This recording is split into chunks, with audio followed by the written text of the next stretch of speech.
అల్లుడు గారు ఒకరోజు వస్తే బ్రహ్మాండమైన పిండి వంటలు. ఓహో, ఎన్నెన్ని. భారవి కథలో భారవి గారు అట్లాగే పోయి మామ అంతా ఇంట్లో ఉన్నాడు, ఇల్లరిక. అంటే మొదట్లో చాలా బ్రహ్మాండంగా పూజలు చేశారు. నెల అయింది, 2 నెలలు. ఇంకా చాతుర్మాస్యం అయినా బయలుదేరకపోతే బాగుండదు కదా. అయినా కదలలేదు మనిషి. ఇప్పుడు మెల్లగా అల్లుడు గారు బయట కూరలు వాడు వచ్చాడు, కొనుక్కొస్తారా అన్నారు. వెళ్ళాడు. నాకే చెప్తున్నారు అనుకోలే, చిన్న పని కదా. అత్తగారు ఏదో లోపల బిజీగా ఉన్నారు, వెళ్ళాడు.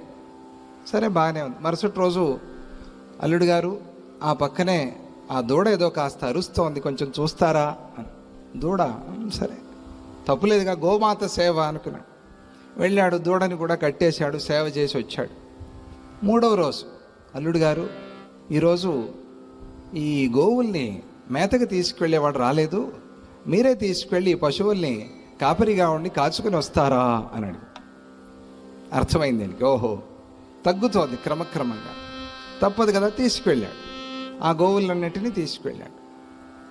ఈ పరిస్థితుల్లో అక్కడ కూర్చున్నప్పుడు ఆయన చాలా బ్రహ్మాండమైన కావ్యం రాశాడు అని చమత్కారం చాలా ఉంది. అది కథ, అది ఇప్పుడు వద్దు. అలా మొదట్లో బాగానే ఉంటుంది, తర్వాత అతి పరిచయాదవజ్ఞ సంతత గమన ధనాదరో భవతి. అతి పరిచయం అయితే గనక వాళ్ళ విషయంలో అవజ్ఞ తెలియనట్టుగా ఉంటారు. ఎవరో ప్రతిరోజు మాట్లాడే వాళ్ళు కూడా ఎక్కువగా కనిపిస్తే పట్టించుకోరు, ఎవరో తెలియదు అన్నట్టుగా ఉంటారు.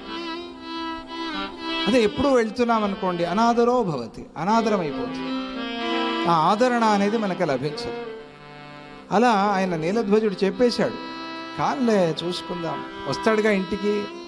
వస్తే ఉందిగా జ్వాలాదేవి, స్వాహాదేవి వాళ్ళ అమ్మగారు, ఆవిడ ఉందిగా, ఆవిడ చూసుకుంటుంది. ఈయన వచ్చి మన రాజ్యంలో ఉండని, అంతే. ఉంటే తావదేవ మహత్తేజ జామాతరి గృహే జాతే. ఒకసారి అల్లుడై ఇల్లరికానికి వచ్చాడంటే క్షీణతేజ భవిష్యత్. ఆ తేజస్సు, వేడి అవన్నీ కూడా ఎగిరిపోతాయి. చూసుకుందాం, పర్వాలేదు అంటే అప్పుడు ఆ మంత్రి గారికి కొంచెం ధైర్యం వచ్చింది.